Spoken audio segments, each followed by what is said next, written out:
Okay, hi everyone. So today I'm going to share with you guys on what I've learned from the IRE workshop number 11, which is titled is The Art of the Interview. So before I move on to talk about the content, let me first introduce to you guys about the speaker of this workshop. Her name is Tisha Thompson and she was an investigative reporter at NBC4 in Washington DC by the time. She has been a member of IRE since 16 years old. And in 2015, she gave a talk on interviewing in Washington DC Watchdog Bookshop. So in that workshop, she had basically touched on two of these subjects. The first one is what are the ways to approach sources and how to prepare for interview. And the second one is what are the strategies for the reporters to handle tough situations. So Tisha Thompson mentioned a lot of important points regarding the interviewing for investigative reporting.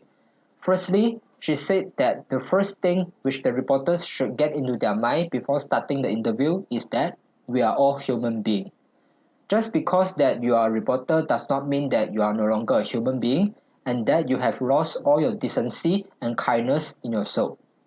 Don't make yourself seems to be superior to the others, like you are going to question them so harshly, but instead try to think about what you have in common with your interviewees. You should have a little talk with them at the beginning of the interview for ice-breaking purpose, especially with those victims and someone who does not want to have anything to do with you at all. For instance, you can probably talk with them about something other than the jobs, such as asking about their children, which they might be very proud of, or asking about their vacations, and so on. Doing all this could help you to find a common ground with your interviewees so that they will be more comfortable to have a further conversation with you later on. And on the other hand, doing interview for investigative reporting is much more different with the feature news interviewing, in which the sources that you are going to confront are those that have gone through the pain of watching someone get hurt or die, or they are about to go through the pain of losing a job, money, or their reputation. Probably they would have doubts in their mind on whether or not they would be facing the risks for accepting your interview. So you should try to get into their head to know what they are thinking or worrying about before you start the interview off in order to ensure that they won't be affected by any other things during the interview. So in the investigative reporting environment, there are basically three common types of interview subjects. The three are identified by Tisha Thompson as the ordinary folks, the experts, and the accused. So let's look at what Tisha meant by the ordinary folks in interview. In general, they are always the first timers who have never been interviewed before, or they are simply not the professional interview subjects. They are just the ordinary people who often play the role of victims in the story. They are the ones who are always hurting and angry. So it is highly possible that they are always full of emotion during or even before the interview. Therefore, to get their involvement in the interview sometimes appears to be difficult. The victims, in particular, afraid of the camera very much. They are afraid also of themselves and what they are going to say on that camera. Also, most importantly, they are afraid of the accused. So in order to tackle these fears, Tisha mentioned in her talk that the reporters should try to make the subjects feel as comfortable as possible so that only they are willing to tell it all during the interview. What the reporter could do is to walk in with a minimal gear or totally no gear at all, such as by putting away the reporter's pad during the interview. This is meant to get the people calm down by not letting them to know you are actually trying to interview them. Also, Always give them some encouraging words, such as telling them that they are smart and they are brave because they are, as to boost their confidence. Moving on then, when the interviewee starts to talk to you after you have done all those things mentioned earlier, the next thing you should do is to let them talk. They know exactly what they want to say to you, so just give them some enough time to walk you through their worst part of the worst part of their life.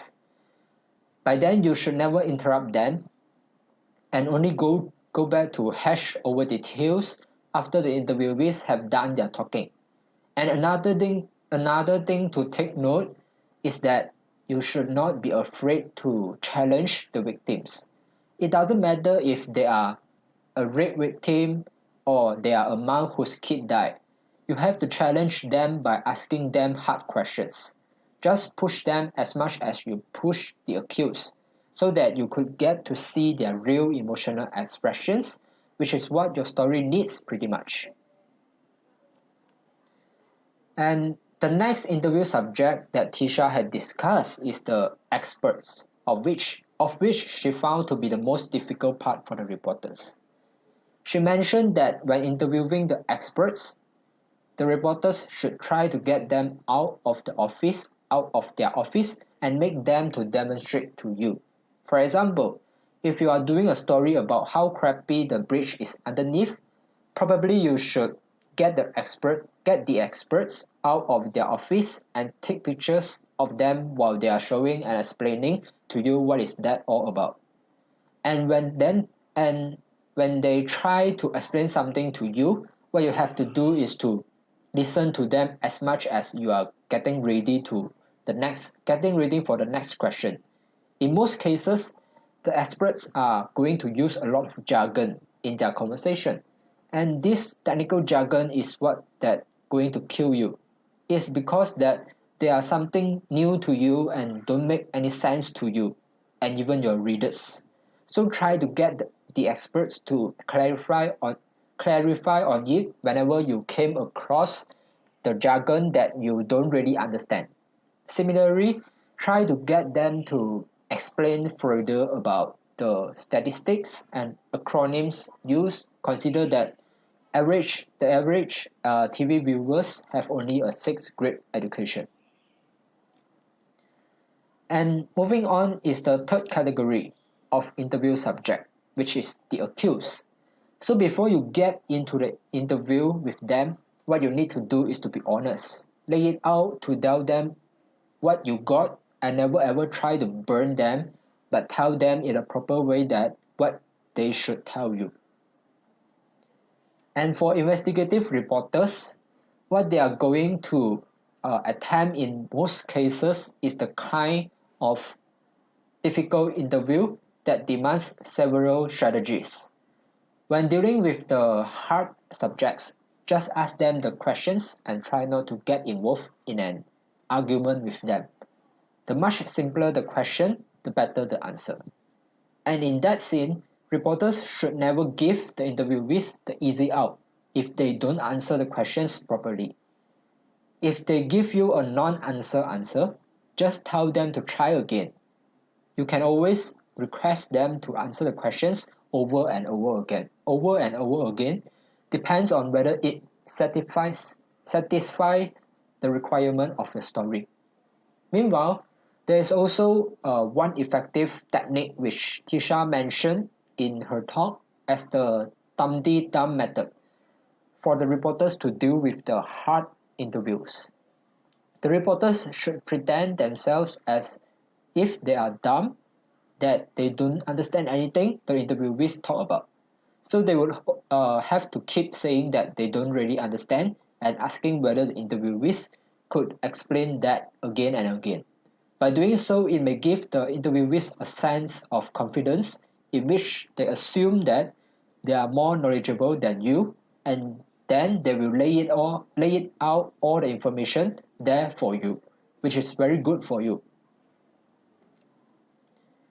And in most cases, there are two types of interview with the accused, of which the first one is in a control situation. or to say a scheduled interview. In this situation, what the reporter should do is to plot out what exactly they are going to say to all of the possible responses beforehand. In other words, they should prepare themselves with the questions first and get it clear on the very specific allegations before walking in to interview the accused. They have to do a rehearse to figure out the potential answers the interviewees would give and then think through the follow-up questions for every possibility. Also, of course, not to be shy from getting the interviewees to clarify the answers in any circumstance by keep asking them the same questions in different style over and over again.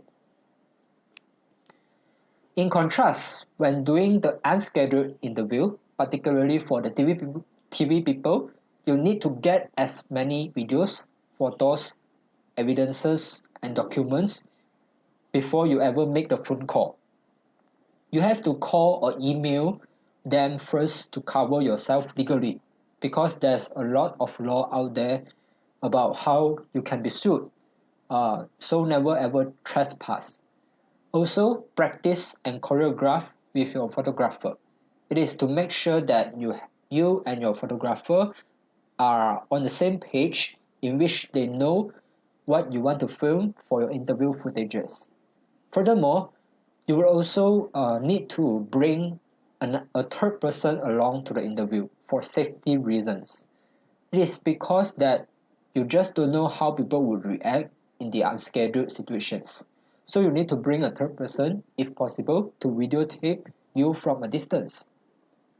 And moving on, not to forget as well to be prepared for two more follow-up questions as you would have to get one shot to do the interview, and if you screw it up, you are not going to get to use it at all. And also because that the interviewees may run from you, you must prepare and run through all the questions before that. Last but not least, you have to be ready to do the full throttle interview right there. Okay, so in her conclusion, Tisha Thompson had come up with several golden rules which she thought that the reporters should follow when dealing with the interviews for investigative reporting. So the first one is to be passionate about your job and always shake hands with the interviewees. Be polite, compassionate, and kind to them. Next, you have to always tell the truth by letting people know what you really know about the case. When dealing with the experts, not to forget to get them out of the office to demonstrate it to you. While dealing with the victims and accused, don't lose your cool and get into an argument with them ever. Sometimes you have to be firm to them and should not be afraid to challenge them so that you could get the good answers for your story. Also, don't be afraid to ask them the same questions over and over again if you don't understand what they are answering. On the other hand, you should also remain silent in some cases. Silence is always your best friend that you could practice so to give ample opportunities for your interviewees to tell whatever they want to. Furthermore, never ever ask them the yes or no questions, but instead ask them the open-ended questions. Moreover, never ever try to personalize the story. If it gets personal, you need to pass the story on to someone else to get it more objective. Lastly, Tisha Thompson also reminded the reporters of these words. Always be smarter than anyone else in the room, but play dumb. That's all from me today, and thank you for listening.